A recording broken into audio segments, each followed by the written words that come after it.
Hello Taurus, Taurus rising and Taurus moon people. This is your monthly astrological horoscope for October 2017. And a quick reminder for all of you Tauruses out there, remember these energies never last for just one day. Gotta clarify that because some folks, kind of think they do. And so these are talking about broad, sweeping aspects that, go over the duration of the, at least half the month, if not more. If you're interested in more short-term aspects, please check out your weekly horoscopes. The first half is exclusively astrology, so there's something in it for everybody. And of course, if you ever want to get a session with me, you can always follow the links below, or go to integrativemysticism.com. So what's going on this month? Well, this month we've got a couple of leftover energies to talk about. We have Mercury, alright, planet of communications, haste and speed, moving through your 6th house, Libra, from the start of the month all the way up until the 17th. Alright, the 6th house is about work, it's about your schedule, it's about your physical health and your reputation. And when Mercury's in this area, we're speeding up progress in all of these areas at the same time, whether it's speeding up developments in a health routine, or results from a diet, or a change in, in therapies that you're working on. When it comes especially to the physical body, the 6th house is talking more about the physical, material body here.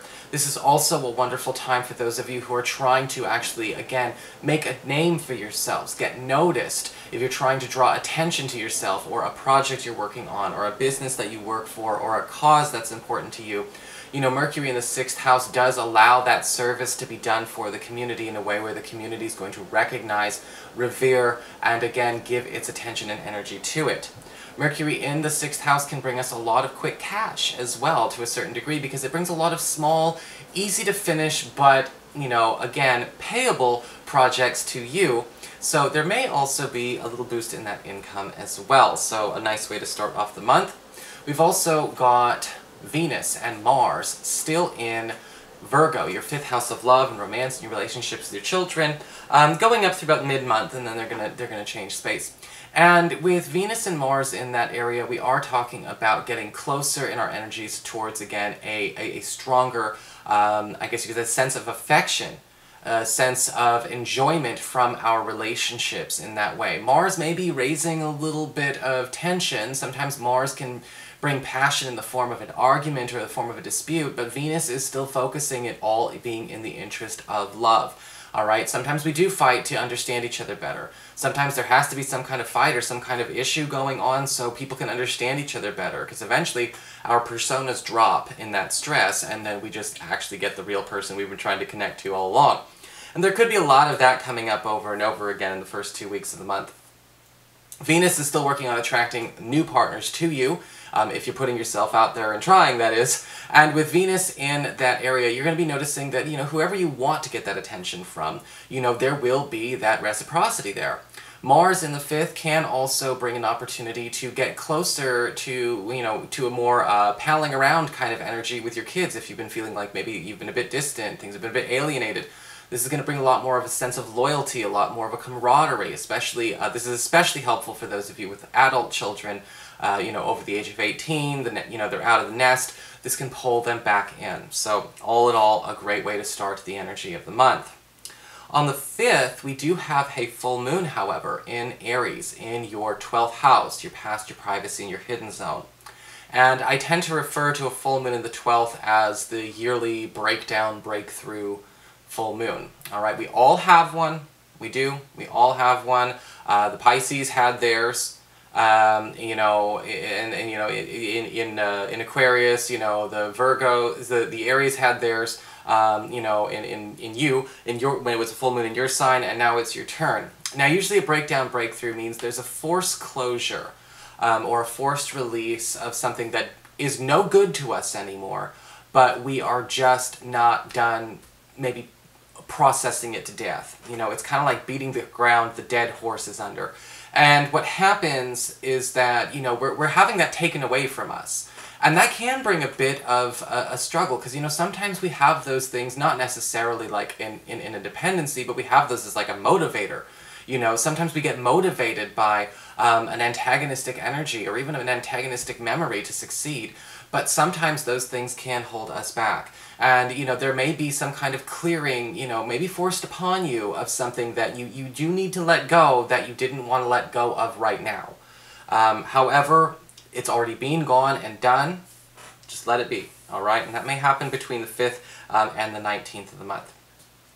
On the 10th, we've got Jupiter, planet of luck and wealth and expansion in Libra, moving into Scorpio. Okay, it's leaving your 6th house of work and reputation, and it's moving in to your 7th house of your closest one-on-one relationships and romantic partnerships. However, it could also indicate platonic partnerships, your best friend, business partner, BFF, you know, roommate, that kind of situation.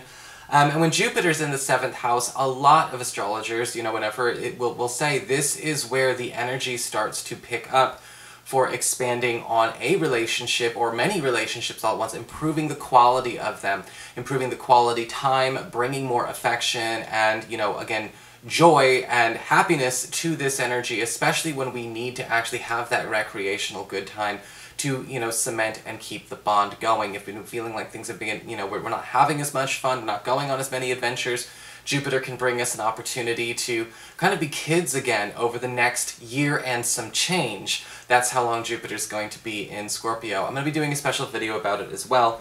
But with Jupiter in Scorpio, this is also a wonderful opportunity for a lot of you who are looking to perhaps, you know, start getting ready to cement plans for an engagement or getting married if that's what you want to do. You know, it's definitely one of the stronger aspects towards a long-term, you know, again, routinely fulfilling romantic opportunity. Of course, it does require our participation. Remember, if you check out my fate versus free will video, if you want to know my perspective on that. But it's all gravy anyway, as we, you know, as we go over the, you know, the next year and some change. So enjoy this big shift. On the 14th of the month, we've got Venus, planet of love, again in harmony and favor, moving away from that 5th house of, you know, romance and pleasure, and going into your 6th house of work, reputation, and your schedule and all of that. And we have you winning a lot of popularity contests in the last part of the month. Well, in the latter half of the month. You know, this is where you can start asking for favors. Again, if you're trying to switch your schedule, get some time off, maybe you're in a situation where you are trying to maybe custom change your job profile entirely. You're trying to ask for a raise, or maybe, you know, start talking about a promotion or a transfer. Venus in the 6th house means that any kind of changes that you're trying to put on the table will be met with encouragement from whoever you are going to be talking to. Now, it's not to say that they're going to have the final word, but you will have more support from this energy. So make sure, again, that you put it to good use. You know, with Venus in the 6th house, it's a time to get, you know, it's almost like an opportunity to turn any job into a better job, which is really cool. On the 17th, and Venus will be there for the duration of the month and going into November. On the 17th, we've got Mercury moving into your 7th house of commitments, partnerships, closest one-on-one relationships, and we're speeding up developments and dialogues in this area.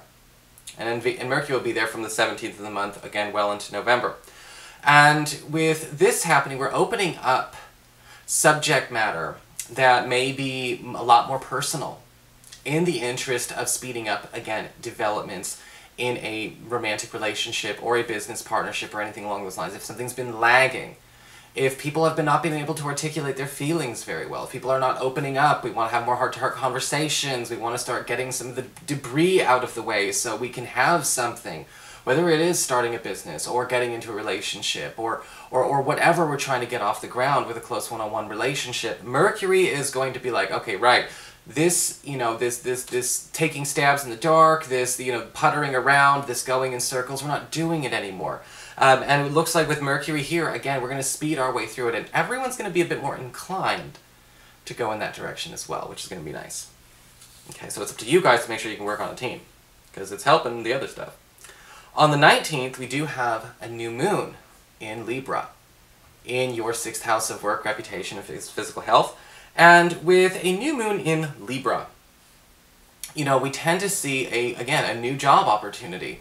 Whether it's a new job opportunity coming from the same employer, which can happen often enough with the 6th house energy, or a new project that could be quite lucrative coming to you. Some of you may also be working on, again, a new health routine. There may actually be possibly a new form of treatment that seems to be working a little bit better that can come from this. So make sure that you do, if you're interested in changing, medications, changing diet, changing routine, talk to, your physician and make sure that, that everything's on the level there. But there may actually be some kind of improvement or upgrade in it for you following the 19th, okay, through the duration of the month.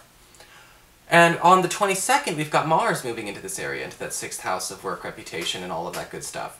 Making you a lot more competitive, making you win a lot more competitions, giving you opportunities to compete for better rewards, for better payout, for better opportunities.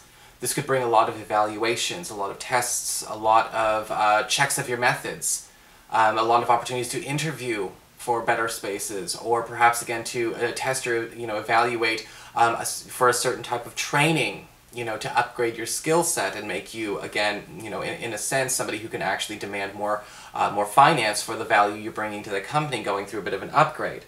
It's going to be there the last week of this month and definitely almost all of November. So it's all working out on trying to, again, how do we get these upgrades going on the job? Finally, on the 23rd, we've got the Sun going into Scorpio, into your 8th house of shared resources, passive income, and intimacy. And this is focusing a little bit more on the intimacy side of it. That's what I'm picking up from it anyway. With the Sun going into the 8th house, again, it'll be there well into the 3rd week of November.